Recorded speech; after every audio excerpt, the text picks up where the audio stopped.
pourquoi je n'ai pas de candidature malgré mon affichage? Ah, c'est une bonne question. Mais en fait, il y a plusieurs. Il faudrait analyser l'affichage en soi.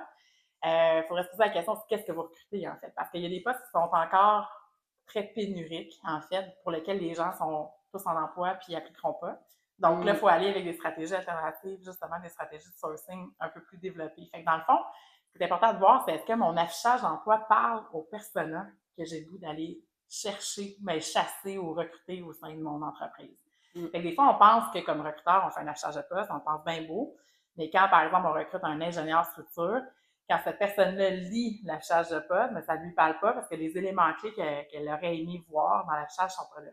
Fait que moi, je vous dirais, si votre affichage ne fonctionne pas et vous avez des gens dans votre entourage qui sont le poste que vous recrutez, allez leur faire lire, allez leur demander un feedback puis voir comment ils voient l'affichage de poste. Est-ce que c'est attrayant ou non?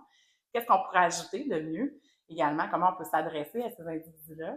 Puis en parallèle, évidemment, ben, c'est de ne pas penser que le dieu du recrutement existe, là, dans le sens que oui, il y a peut-être un peu plus d'abondance des candidats, mais oui, il faut afficher, mais il faut aussi avoir une stratégie de sourcing en parallèle qui part en même temps, en fait, pour nous assurer d'aller chercher le maximum de candidats. Très bon point. Voilà.